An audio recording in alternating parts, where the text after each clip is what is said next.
Rekkid Talk coming at you with 5 records in 5 minutes, and today's theme is records recommended to me by other members of the vinyl community that I bought on Bandcamp. So let's get going. First, we have Hannah, the Omaha introvert. Hannah, yeah, the Omaha introvert. And so, if I remember right, I think this was her favorite or almost her favorite album of 2022. The band is called Thus Love. The album's called Memorial, and I have it on this baby pink vinyl. And they are a three-piece, pretty fairly new band. I think they've only been around for a few years. They're out of Vermont, and their sound is it's 80s English post-punk.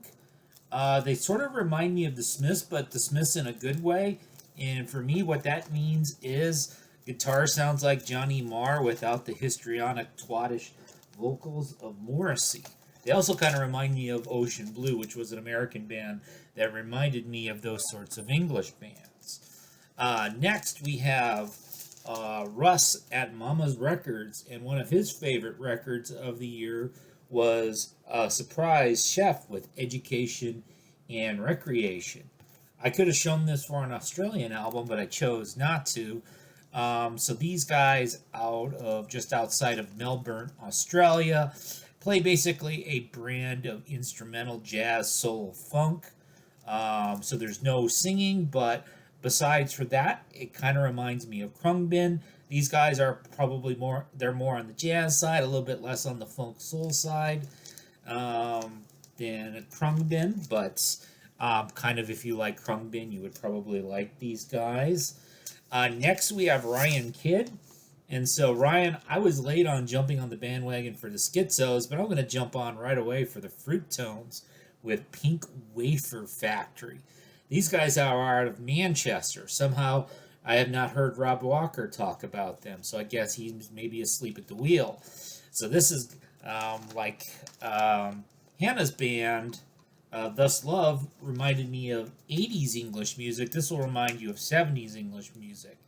So it's glammy, garagey, power poppy. And the people at Alien Snatch Records also sent me lots of merch, coasters, and a poster and the like, and that was all pretty cool of them.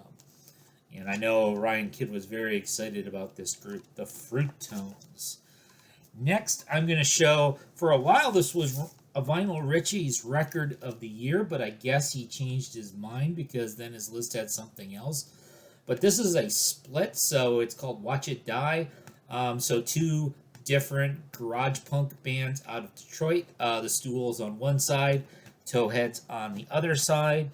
And so I got the basic one-piece black version. I know Vinyl Richie got like the two-piece bikini version, but I guess it was sold out, so I didn't get that particular version. I preferred the Stool side, pretty garage punky. It's going to remind you of MC5 and the Stooges and the like.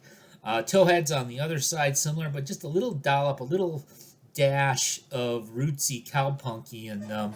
So that it's just a little bit reminiscent of like Cramps or Gun Club. Not as far as those bands go, but just a little bit. Maybe I'm imagining things. Maybe it's like when somebody says they taste cinnamon and there's no cinnamon in it.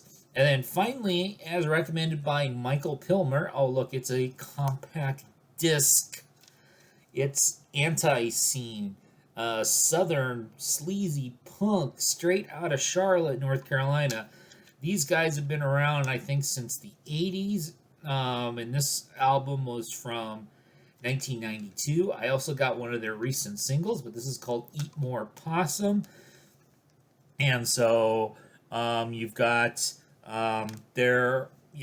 some intro, the Cosmic Commander of Wrestlings. So there's like a pro wrestling sort of introduction, but then you've got songs with great titles like I've aged 20 years in 5, Animals Eat 'em, Shittin' in High Cotton, and Fuck All Y'all. So that's Anti-Scene, straight out of Charlotte, North Carolina. Eat More Possum. 5 records, 5 minutes, as suggested by you guys.